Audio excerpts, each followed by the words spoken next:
que una señal digital es aquella que solo toma valores discretos. Eso es lo fundamental entre un sistema y otro, ¿sí? Fíjense,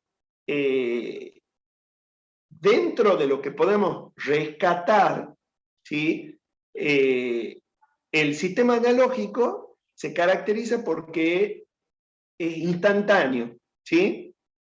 Tiene una elevada fidelidad y es relativamente económico porque no presenta circuitos especializados, pero tiene la desventaja principal es que en la transmisión de las señales analógicas, cuando hay una falla, es muy poco probable que yo las pueda corregir. En cambio, en una señal digital, ¿sí? Los sistemas permiten la retransmisión de los bits. ¿Por qué? Porque yo a la señal digital, sea dato, video, sonido, toda la convierto en un patrón de bits, que ese es su gran característica, ¿sí?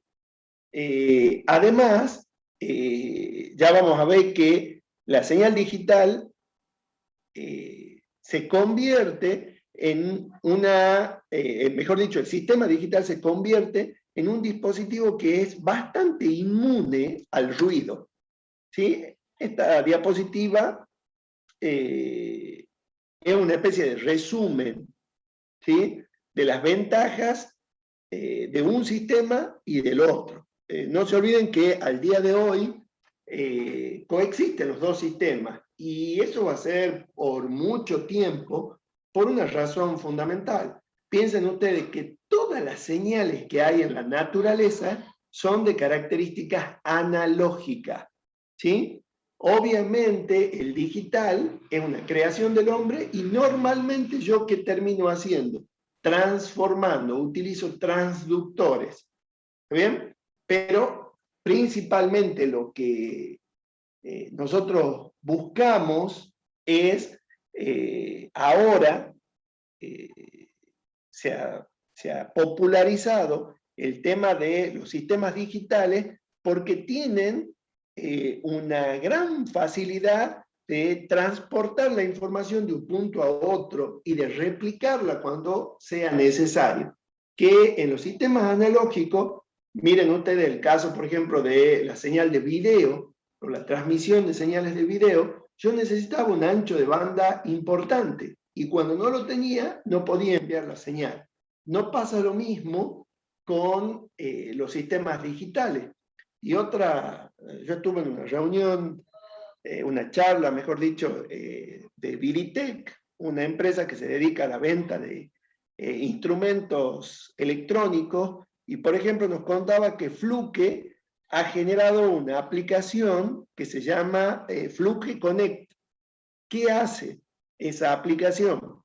De acuerdo al sistema que uno tenga, al sistema de medición, uno puede replicar toda la información de ese instrumento en nuestro celular. Entonces, nos mostraban, por ejemplo, lo que es una pistola esta de láser térmica que permite medir la temperatura de un punto caliente, llámese una subestación transformadora o los bornes de un transformador trifásico, y que a veces es inaccesible para el operario estar ahí. La gran ventaja que tiene esta aplicación es que yo dejo la monto en un trípode, por ejemplo, a la pistola, la dejo sensando y yo puedo estar en la oficina recibiendo la información. Yo le hablé de la pinza, de la pistola esta, pero por ejemplo hay pinzas amperométricas con los lazos que uno la deja conectada y no está el operario. Bueno, ese tipo de trabajo en el que la transmisión de la información digital ya se vuelve fundamental, ha hecho que todos los sistemas digitales cobren una mayor relevancia, ¿sí? Pero veamos cómo está constituido básicamente el diagrama en bloque de un sistema electrónico, de un sistema analógico versus uno digital. Si ustedes ven en esta diapositiva, la característica principal o el corazón es este bloque, que es un poco lo que ustedes han hecho, por eso yo necesitaba que ustedes lean, para que puedan entender algunos conceptos. Es el conversor, ¿sí? Ahí está representado el conversor analógico digital, pero ya vamos a ver que también es muy importante el otro dispositivo, que es el conversor digital analógico, porque los dos coexisten, ¿sí? Están de la mano. Y por ejemplo, un diagrama al que vamos a recurrir ahora, vamos a ir analizando cada una de las partes, es este que presento. Fíjense, en los multímetros digitales tengo un selector de rango, ¿sí? Acá tengo un divisor de tensión, esto es el instrumento trabajando como ómetro. Acá, para hacer mediciones, ya vamos a ver, de valores eficaces, ¿sí? Acá, trabajando como un amperímetro. Fíjense la gran característica de los instrumentos, de los multímetros, es que yo puedo agrupar muchos instrumentos en un solo dispositivo. Está el conversor y un display de cristal líquido, ¿sí? Ahora bien, analicemos en bloque el esquema de un convertor analógico digital. Yo tengo los dos primeros bloques, que se conocen como sampling and hold, o sea, muestreador, y el retenedor, ¿sí? Que son fundamentales a la hora de transformar una señal que era analógica en una digital. Luego, estos otros dos bloques generalmente vienen incluidos en el propio conversor analógico digital, o sea, el cuantizador y el codificador, para que a la salida yo ya tenga mi señal completamente digital, ¿sí? Esta consideración viene de que el análisis que vamos a hacer es con señales ya sea continuo o de variación muy lenta. Sí, ya vamos a ver por qué ese comentario. Por ahora, ¿sí? Yo tengo ahí en el ejemplo una señal analógica, ¿sí? Que obviamente se caracteriza porque en el tiempo tiene todos los valores posibles, ¿sí? Bueno, cuando yo vaya a hacer el muestreo, yo voy a tomar solamente unos de los valores de esa señal, ¿sí?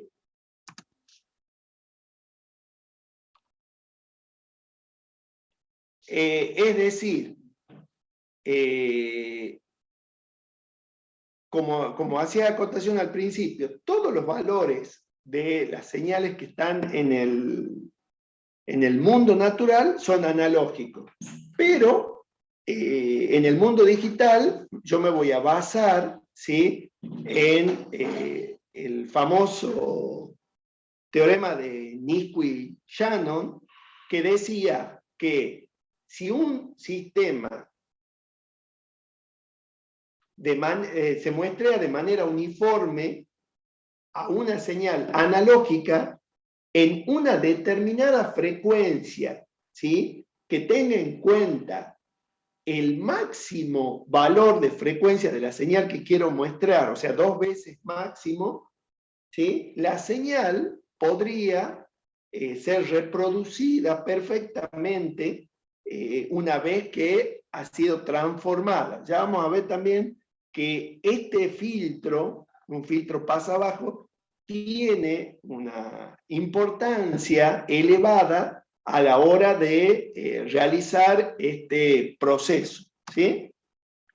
Fíjense, Básicamente, eso que está escrito ahí como una ecuación, que era la frecuencia de muestreo mayor o igual a 2 veces la máxima frecuencia, es simplemente hacer esto. O sea, yo voy a tener una señal que voy a ir tomando las muestras, ¿sí? Esto es esta llave es un transistor, y fíjense, un detalle interesante es que todavía acá, la señal que ha sido muestrada sigue siendo analógica, no ha cambiado, ¿no?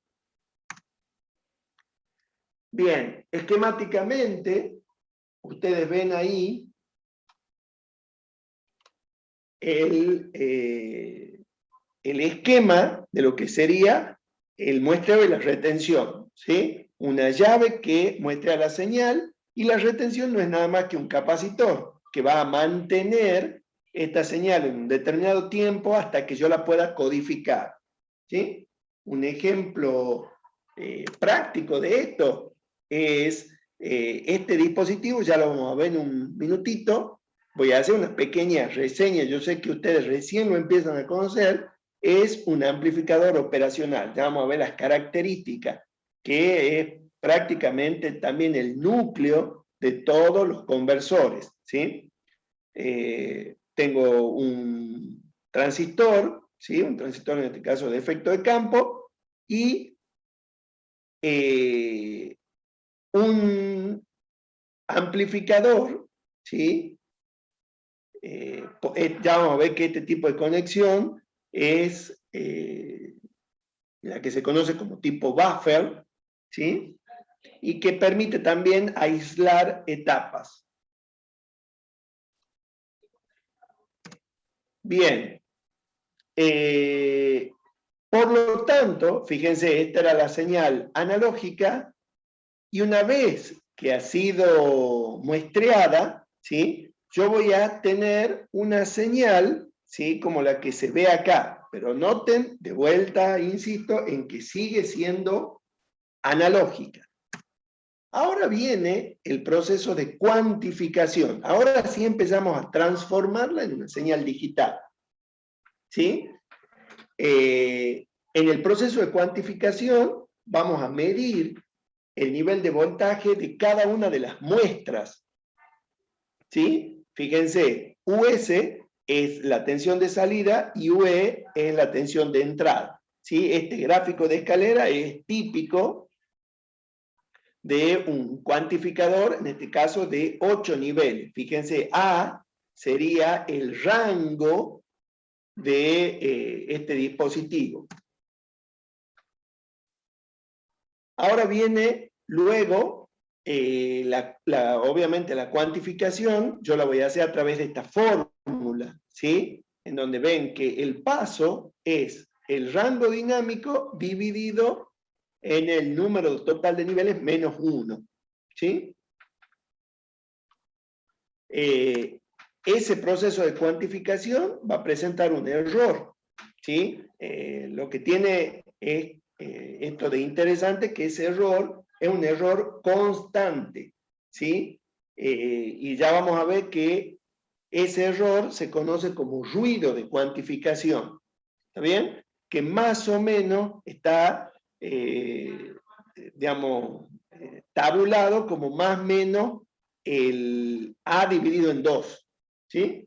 Esa sería la gráfica del ruido de cuantificación. Ya vamos a ver las características de ese ruido. Entonces, el error de cuantificación va a ser tanto mayor cuanto mayor sea el número de niveles posibles. Y esto es lógico porque fíjense, supongamos, esta es la señal a analizar. Y fíjense que si yo esa señal la analizo en niveles cada vez más pequeños, esto que es una recta se va a transformar en otra escalera, pero mucho más ceñida a la curva original. A eso se refiere con mejora, al disminuir el error, mejora la respuesta, ¿sí?, del dispositivo. Esto sí me pareció interesante rescatar. Fíjense que esto es muy parecido a lo que hemos visto con el error en los instrumentos analógicos. Fíjense, siempre se trabaja a fondo de escala. Sí, o sea, en el fondo de escala también en un instrumento digital es cuando yo obtengo el menor error. ¿Sí? Bueno, la codificación basa su principio en que todo número está expresado como su valor y el valor de su posición. ¿Sí? Este es la codificación en base 10, o sea, el sistema decimal depende de la posición y en este caso sería de 10 elevado a la n.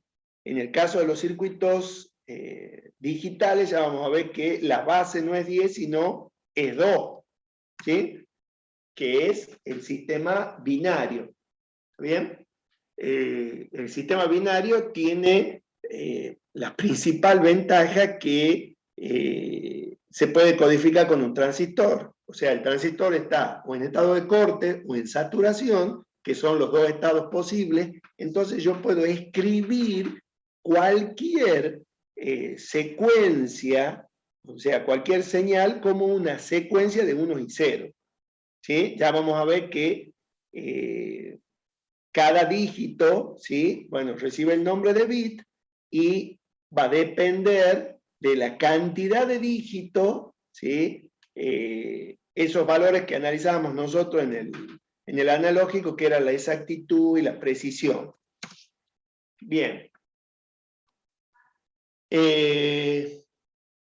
Esta manera de representar los dígitos tiene una ventaja, ¿sí? Como ya he dicho recién, porque se pueden implementar con transistores, que son muy, muy baratos y hoy con la tecnología se hacen millones en un chip, ¿sí? Fíjense, esto sí es muy importante que en los instrumentos digitales vamos a hablar del bit de mayor peso y el bit de menor peso. ¿Está bien?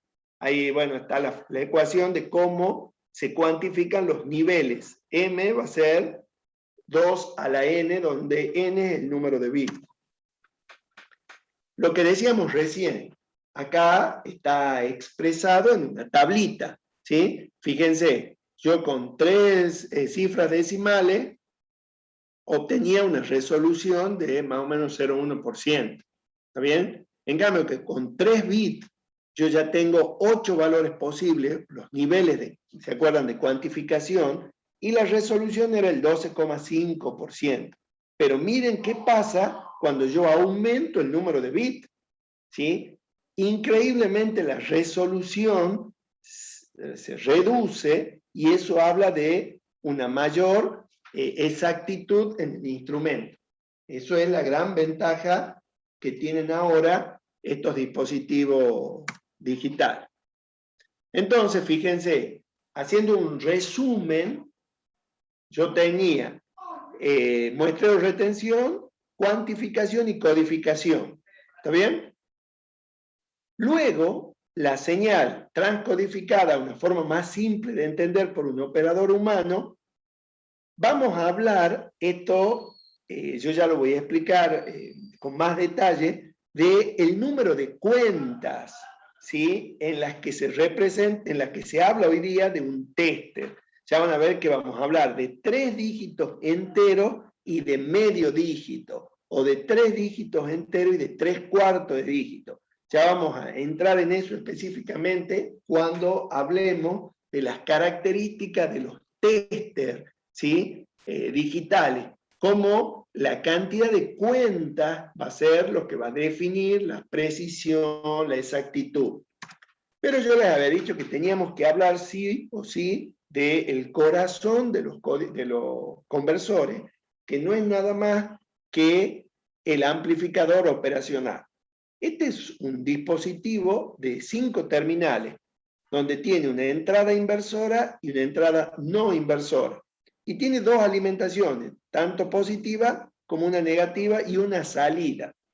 Ahora vamos a ver las características de este dispositivo, ¿sí? Ideales. ¿Y por qué ideales?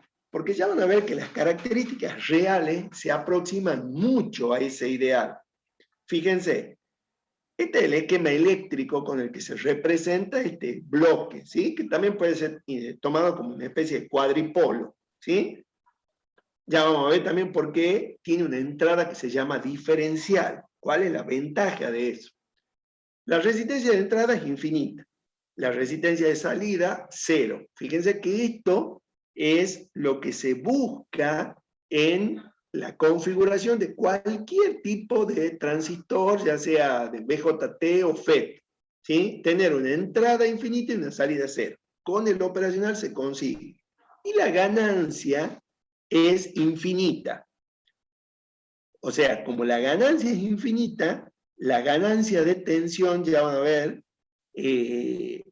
también es infinita, y estas serían las ecuaciones que muestran por qué podríamos representar a este dispositivo como un generador que está aislado la entrada de la salida. Este sería el generador controlado por tensión y esta es la salida, ¿sí? Y usa una fuente partida.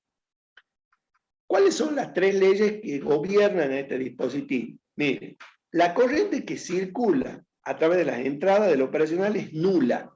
O sea, la corriente que entra acá por el terminal inversor y por el no inversor es cero. La salida va a ser proporcional a las tensiones que ingresan por los terminales positivo y negativo. O sea, miren, la fórmula que dice la tensión de salida B0 es la ganancia, que llamamos a beta, ganancia tiene un nombre, se llama ganancia de lazo abierto, multiplicada por la diferencia de tensiones. Por eso recibe el nombre de amplificador diferencial. Y bueno, y la tensión de salida está limitada por los valores de la alimentación. Esa es una regla básica, ¿sí? Yo no puedo tener un amplificador que me amplifique una señal más allá de los valores de BSC o BBE.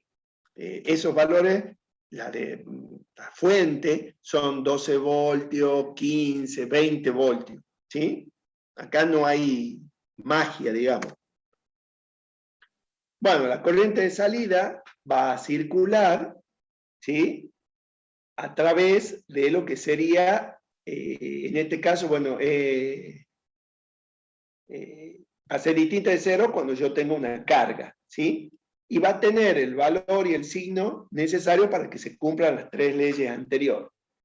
En la práctica, bueno, está limitada a un valor máximo también por la fuente de alimentación, ¿sí? Tanto positiva como negativa. Las limitaciones de este dispositivo. Está limitado por las tensiones de alimentación. La ganancia no es infinita. La ganancia ya van a ver que tiene un valor determinado. La resistencia de entrada no es infinita tampoco, pero es un valor grande.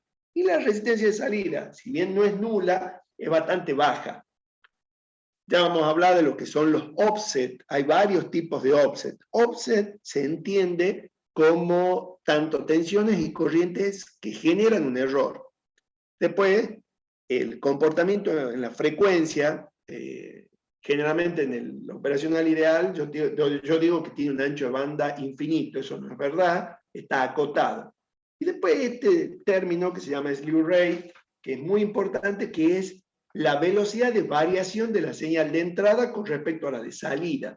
Ya va a ver que no la sigue a la señal el dispositivo y genera un error. El operacional tiene tres regiones muy bien definidas, ¿sí? Tiene la región lineal, donde realiza realmente la amplificación, y después tiene una región de saturación positiva, que es una recta horizontal que es más BCC. Acá, la región de saturación negativa sería menos BE, ¿sí? O sea, tiene una región de saturación positiva, otra negativa, y aquí, en este espacio lineal, es donde se realiza la amplificación. Bueno, el amplificador operacional se usa en las tres regiones, ¿sí? Depende de lo que vayamos a necesitar, ya van a ver que vamos a trabajar en, esta es una curva de transferencia que se llama la salida en función de la entrada, ¿no? Dice, la pendiente en la región lineal es la ganancia de tensión. Bueno, idealmente, fíjense el valor que tiene la ganancia del operacional real, o sea, 10 a la 5. Y si el amplificador operacional es a base de FET, llega a 10 a la 12. Ahora dice, para una alimentación simétrica de más o menos 15 voltios, yo puedo amplificar señales que van del orden de los 150 microvoltios. Ahí radica la potencia de este dispositivo. O sea, piensen ustedes que esas son señales que se encuentran en la célula, lo que se conoce como tensión de la tensión de potenciales evocados, ¿sí? Que anda en ese orden, en 100, 150 microvolts. Por lo tanto, dice, la región lineal es muy estrecha. Esta curva, a ver si vuelvo, esta curva, ¿sí? En realidad está bien empinadita, ¿sí? Ya lo vamos a ver. Y si el amplificador no está trabajando en la región lineal, se van a cumplir dos características. Perdón, si está trabajando en la región lineal, se van a cumplir el cortocircuito entre los voltajes de entrada y lo que se conoce como tierra virtual. Y vamos a un ejemplo. Fíjense, hay dos tipos de ganancias. Una es la ganancia de lazo abierto, que es cuando el amplificador trabaja sin realimentación. ¿Está bien? Por lo tanto, la señal BC, o sea, la tensión de salida va a tomar los valores, o BCC o BE. Fíjense, ese es un dispositivo, está conectado con una ganancia de lazo abierto que va a depender si la tensión BI es mayor o menor que BT.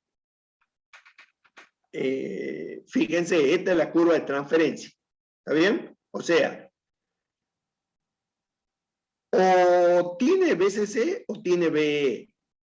Eso es, esto así como está, funciona un comparador. O sea, compara la señal que entra por el lado positivo, perdón, por el lado negativo o por el lado positivo. Y después hay dos tipos de realimentación. Si la señal de salida se reinyecta a la pata negativa, se llama realimentación negativa. Y si la señal de salida se reinyecta al lado positivo, se llama realimentación positiva. ¿Para qué sirve cada una? En el caso de realimentación positiva, ustedes van a ver el año que viene cómo este dispositivo trabaja como un oscilador. ¿Qué es un oscilador? Es un dispositivo que en base a una señal continua me va a generar una tensión alterna. Ya puede ser de onda senoidal, triangular, cuadrada. Es muy utilizado el amplificador operacional como oscilador. Y si tiene realimentación negativa, va a trabajar como el inversor, y como la realimentación negativa tiende a ser estable el dispositivo, es cuando se lo utiliza como amplificador, ¿sí? Es decir, la realimentación negativa, ¿qué hace? Estabiliza el circuito. Cuando quiere crecer en demasía, esa información se reinyecta a la entrada y baja. Y lo puedo mantener en valores, digamos, determinados, específicos, que son muy, muy importantes.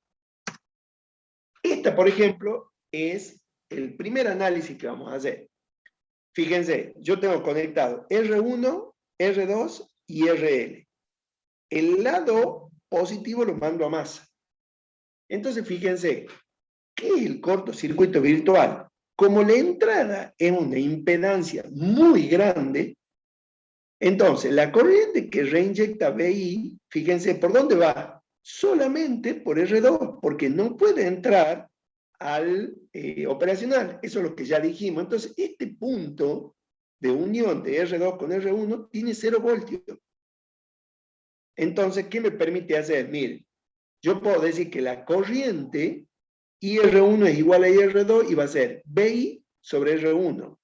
Y la tensión B0 va a ser menos B0 sobre R2. Por lo tanto, la relación entre B0 y BI va a ser menos R2 sobre R1. Esto es lo que se conoce como la ganancia de lazo cerrado. Fíjense, es muy importante el signo este. ¿Por qué? Porque me dice que la señal de salida está desfasada 180 grados con respecto a la señal de entrada. Esto es un amplificador inversor. ¿Sí? Y fíjense, ¿cuál es la genialidad del dispositivo? Que la ganancia depende de parámetros externos al dispositivo. Antes, cuando ustedes hacían un amplificador con un transistor, uno de los temas que era clave era el beta, o sea, la ganancia de corriente. Y cambiaban el transistor y cambia el beta. Y por lo tanto les podía, en la famosa recta de carga, se podía mover el punto de equilibrio. Bueno, con este dispositivo, con el operacional, nos independizamos de eso. Eso, creo que ustedes ya están viendo operacionales en otra materia, ¿puede ser? Sí, en aplicada. Sí. Perfecto. ¿Está bien? O sea que yo esto voy a ir un poquito rápido porque yo necesito que tengan una noción. Lo doy porque ya he tenido experiencia que algunos entienden algunas cosas y otros otras, ¿sí? Entonces, la realimentación negativa, ¿cuál es la clave? ¿Sí? Que me va a permitir diseñar etapas con ganancias, ¿sí? Determinadas por los circuitos externos al operacional. Esa es la clave. Bueno, esta que yo les decía, yo no me voy a meter en esto, pero la realimentación positiva, ¿sí? Fíjense, lo que hace es, este punto BP, que yo lo he puesto en la diapositiva, si se ponen a ver, este punto sería B0, R2, BP y R1. Y tengo acá un divisor de tensión. ¿Está bien? Entonces yo digo, BP, ¿a qué va a ser igual? A R1 sobre R1 más R2 por B0. ¿Está bien? Entonces, si yo hago B0 sobre BP, me queda que la ganancia de este operacional en realimentación positiva va a ser 1 más R1 sobre R2, que es comparado con esto, fíjense, es exactamente la misma ganancia, nada más que positiva, y agregado 1, o sea, 1 más la ganancia, ¿sí? Bueno, este es el operacional ideal. Estos son los valores, ¿sí? Característicos. Eso que yo les decía, por ejemplo, el slew rate. Acá están los parámetros de un operacional real. Fíjense, si es AFET, yo tengo ganancia de la impedancia de entrada del orden 10 a la 12 ohmios. O sea que prácticamente es infinita. Y lo mismo que la salida de la impedancia 100 ohmios es prácticamente cero. La ganancia, ya sea la que se llama de lazo abierto, es 10 a la 6. ¿Sí?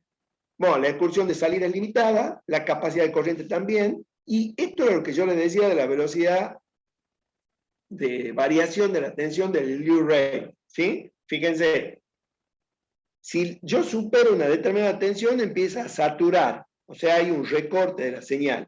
Y el slew rate tiene que ver con que, en vez de seguir esta señal a la salida, o sea, yo meto una senoidal de una determinada frecuencia y a la salida me puede salir una onda triangular. Ese sería el error de slew rate, ¿sí? Fíjense este dispositivo. Este es el famoso buffer al que hacía yo referencia. Es un adaptador de impedancia. ¿Por qué? Porque fíjense, yo ingreso BI y a la salida, como yo he cortocircuitado la parte de realimentación negativa, es directamente la señal de entrada. O sea, B0 va a ser igual a BI. ¿Está bien? ¿Para qué me sirve? Para separar etapas para lograr, ¿sí?, eso que habíamos visto al principio en lo que era el conversor, el muestreo de retención, ¿sí? Yo necesito tener una etapa de estas características. Después también se lo conoce como un amplificador sumador. ¿Dónde yo tengo un amplificador sumador? Supongamos, si ustedes forman parte de un grupo musical, yo necesito amplificar la guitarra y el bajo, pero de manera independiente. Es decir, tomando los valores correctos de RB y de RA, fíjense lo que sale a la salida. O sea, esta es la señal de la guitarra, esta es la señal del bajo. ¿Está bien? O sea que acabo de hacer un amplificador sumador. Después tengo amplificador diferencial. Y acá reside también una de las características por las que se usa una entrada diferencial. Hablemos del ruido. El ruido es una señal aleatoria y sumativa. ¿Qué significa? Yo no voy a tener nunca la suerte de que en una línea el ruido se me anule, ¿sí? Siempre el ruido se suma y es una interferencia. Y como es aleatoria, yo no tengo manera de generar una señal de la misma característica, pero podríamos decir desfasada para que se reste. Entonces miren lo que pasa acá. Si yo tengo ruido acá, en este terminal, lo más probable es que ese ruido lo tenga acá. Entonces, ¿qué hace? Como el amplificador amplifica la diferencia de las señales, ¿sí? Esa diferencia B1 menos B2 hace que el ruido disminuya de manera drástica. Por eso es que el amplificador diferencial se usa en la mayoría de los dispositivos, porque juega a que como el ruido se suma en una entrada como en la otra, yo acá generalmente tengo una señal, como les decía, muy pequeñita y prácticamente el ruido lo tengo en su menor valor.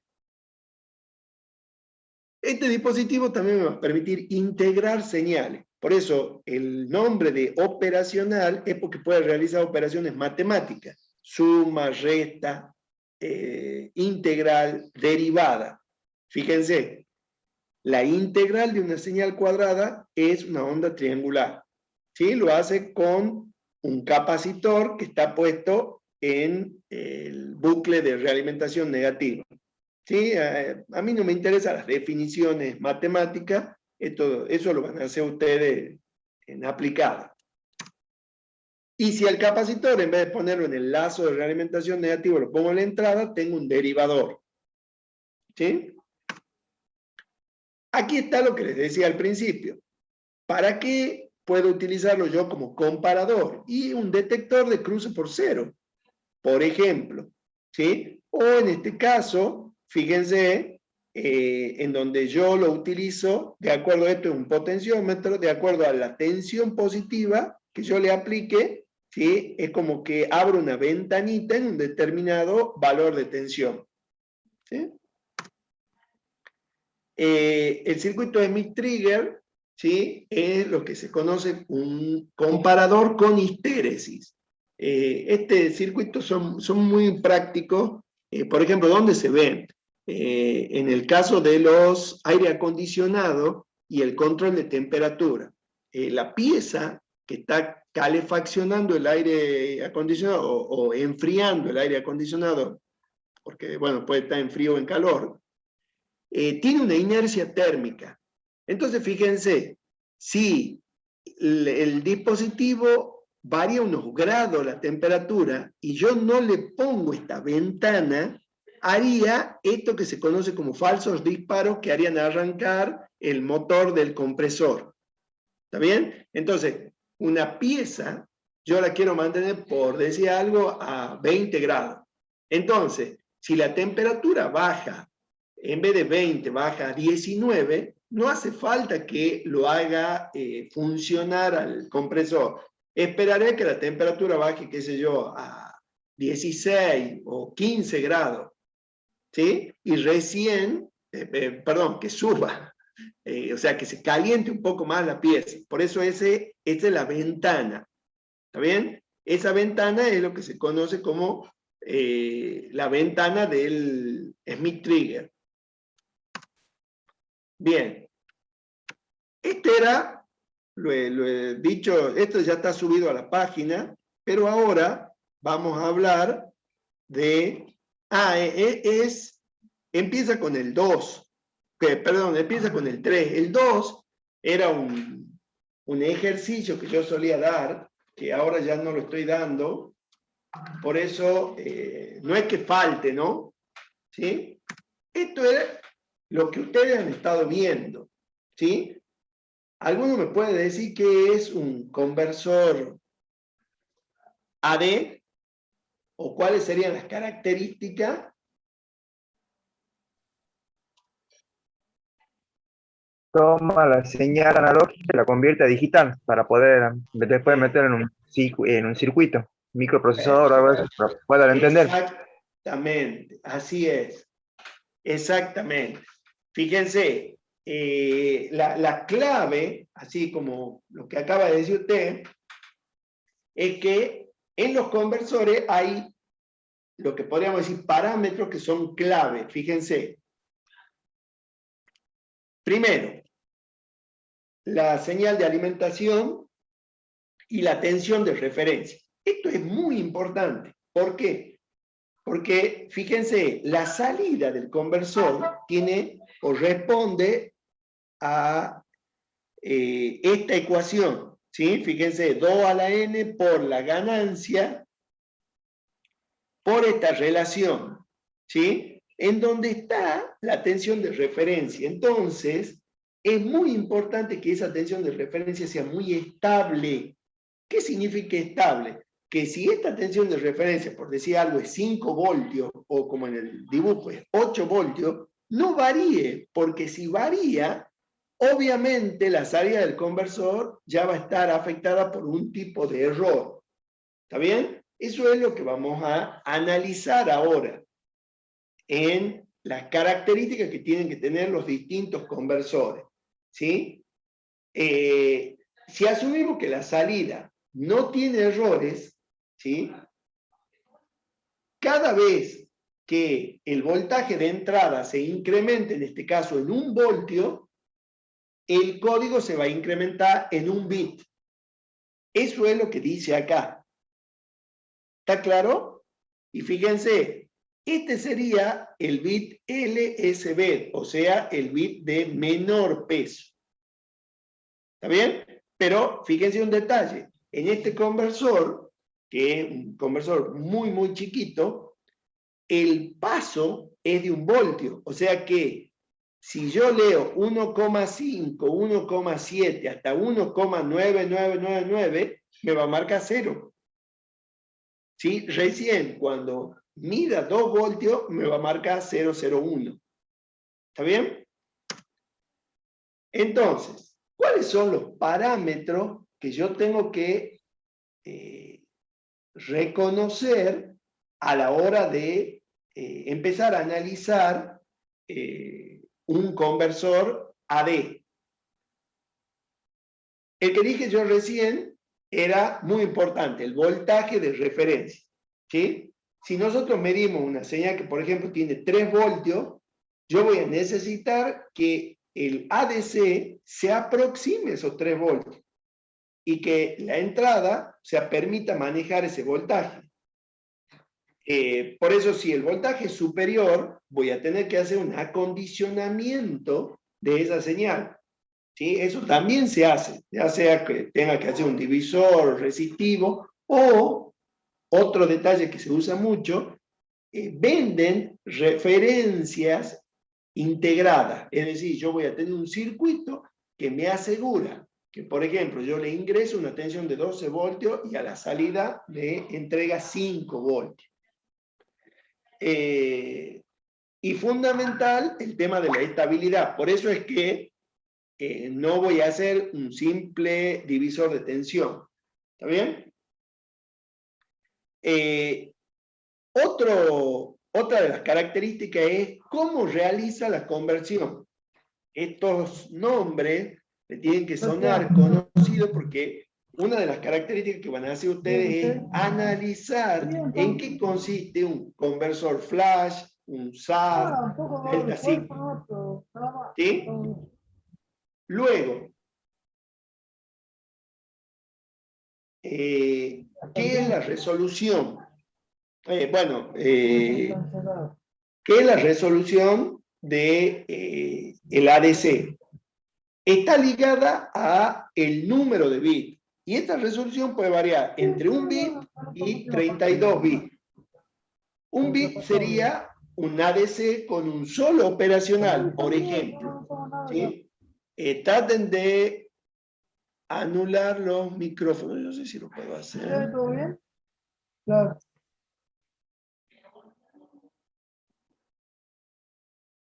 ¿Ahora está con COVID? La Pamela también. Esperen un minutito.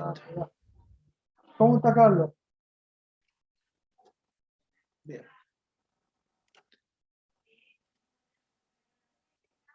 Sí, ya lo anulé. Bien, entonces les decía, una resolución de 1 bit sería un solo operacional, algo que es impráctico.